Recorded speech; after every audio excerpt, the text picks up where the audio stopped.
He only went to the church to escape the silence. But when two strange girls began to sing, something happened that 32 years as a detective had never prepared him for. That night wasn't just a performance. It was the start of a truth buried too long, and the moment a broken man found a reason to hope again. She wasn't supposed to matter. Just a kid with a cracked voice and wide eyes, pushed onto the church stage like a dare. Her and her sister, two pale ghosts in hand-me-down dresses, shaking, under cheap lights at a local talent night. People called it cute, not a joke. Something to kill time between the pastor's niece and the magician who reeked of whiskey. But when they sang, the room forgot to breathe, and something locked deep inside him suddenly stirred.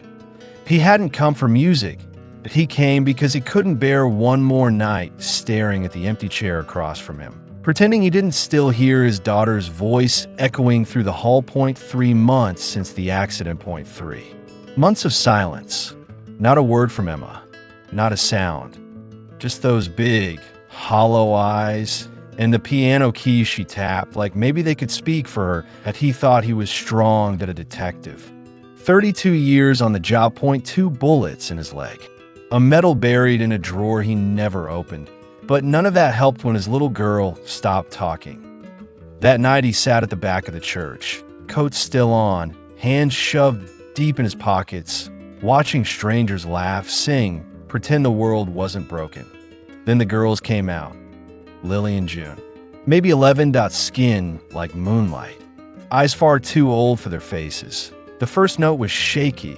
The second, raw. Not perfect, but honest. The kind of sound that didn't ask permission. It cut through. Across the aisle, Emma looked up. For the first time in months, she reacted. Leaned forward. Fingers curled over the back of the chair in front of her. Her lips parted, just slightly, like she forgot she wasn't supposed to speak. After the show, he found the twins near the vending machines, one searching for coins, the other staring at the soda, like it might disappear. He said gently, "Hey." They froze. "I'm not here to bother you," he added, holding his hands up. "I just wanted to say, what you did up there meant something." The smaller one, June, tilted her head. "We messed up the harmony." "No," he said, "you didn't." Turned out they were living in a trailer with their aunt, or someone who claimed to be their aunt. She smelled like cigarettes and sour gin.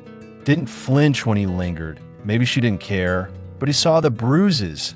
Not the kind you get from falling, the kind that live just under the surface. In a way someone flinches when you move too fast.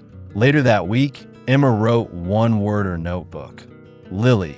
That was all it took. He started showing up, offering rides, sandwiches, conversations that weren't quite questions. The girls started spending afternoons at their house. Emma would play piano. Lily would sing, quiet, scared like the notes might shatter something. And June always watched. Always cautious. There was something off. Not just the bruises. Not just the silence about their aunt. One night, he saw Lily in the kitchen, staring at the fridge. She whispered, "Do all houses have cold boxes like that?" They weren't just poor. They were hidden. IT unraveled slowly. June trusted no one, but Lily she slipped. Mentioned a basement. A locked door. Said she didn't remember her mother's face. He ran their names. Nothing in records. No birth certificates. Ghost Point 2 nights later, the phone rang at a woman. Breathless, they're mine. My girls, please help me. The mother, alive in a shelter across state lines. She'd escaped 3 years ago from a man who took everything, including them. The aunt was his sister, keeping them quiet. Hidden for leverage. For power, he didn't go through the department, but he knew how custody battles worked, how slow justice crawled through red tape. He packed the car, told Emma to grab her music, told the girls they were going on a little drive, didn't say where they follow, the aunt, maybe the man. Found them at a motel in Kentucky, slashed tires, shattered window. But he'd been hunted before, but he wasn't afraid of broken glass. IT ended in a gas station parking lot. Rain pouring down in sheets. The girls huddled in the back seat, Emma clutching his arm. The man stepped out of his truck, flashlight in hand, smirk on his face.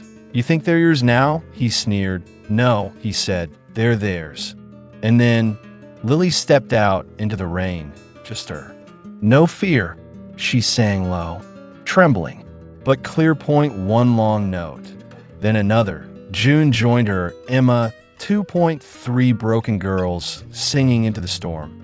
And for the first time, the man flinched like their voices burned. Police arrived minutes later.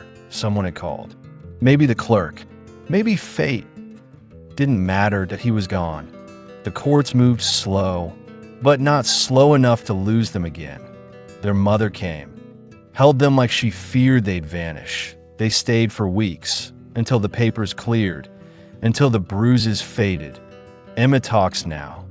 Not much, but enough. She and Lily write songs. June drums pencils on the countertop. They laugh. That sound, it's louder than anything they sang that night on stage. Funny thing about silence, it's not empty that IT waits. For music, for truth, for girls like them, and fathers like me, still learning how to listen.